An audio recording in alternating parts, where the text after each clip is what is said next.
Ever wondered how to make your own chocolate at home?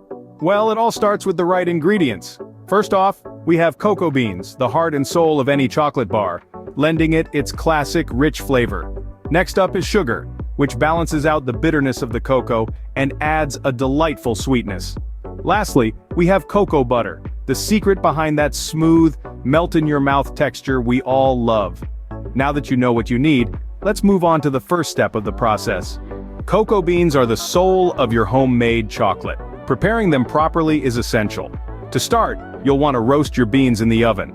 This process is key as it brings out the chocolatey flavor we all know and love. It's a delicate balance though. You don't want to overdo it, as roasting for too long can burn the beans and give your chocolate a bitter taste. Next, you'll need to crack your beans. This can be done with a rolling pin or a hammer. Just make sure you're gentle. You want to break the beans, not pulverize them. After cracking, it's time to winnow. This is the process of removing the shells from the beans. You can do this by hand or with a hairdryer if you have one handy. This step is crucial, as any remaining shell can affect the smoothness of your final product. With your beans ready, it's time to move on to the next step. Grinding is where your chocolate really starts to take shape. This stage is all about transforming your prepared cocoa beans into a silky, creamy paste.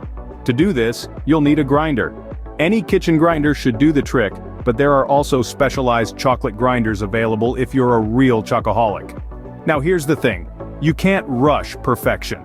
Grinding your cocoa beans into a paste isn't something that happens in a flash. It may take some time and patience, but trust us, it's worth it. The longer you grind, the smoother and creamier your paste will become. And it's this smooth, creamy texture that's the key to truly delicious chocolate. So keep grinding, keep checking. Once you can't feel any gritty particles and your paste is as smooth as silk, you're done. Congratulations! You've just taken a major step on your chocolate-making journey. Now you have a smooth paste, the next step is to sweeten things up. It's time to add some sweetness to your chocolate. Now let's turn our attention to the cocoa butter. You'll want to gently melt it until it becomes a smooth liquid gold. Remember, patience is key here. We don't want to rush and risk burning this essential ingredient. Once your cocoa butter is melted, it's time to introduce the sugar. Stir in the sugar gradually, ensuring it fully dissolves into the cocoa butter. Now here comes the fun part. Take this sweet concoction of sugar and cocoa butter and combine it with the paste you've so diligently ground. Keep grinding, mix everything together until it's as smooth as silk. You're looking for a glossy shine and a consistency that tells you every single particle of sugar and cocoa butter is in harmony with the cocoa paste.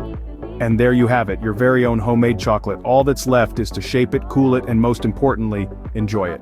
Almost done. Let's put the final touches on your homemade chocolate. It's all about shaping now. Grab your favorite mold, perhaps a heart for Valentine's or a bunny for Easter, and pour your chocolate mixture into it. Once filled, gently tap the mold to remove any air bubbles.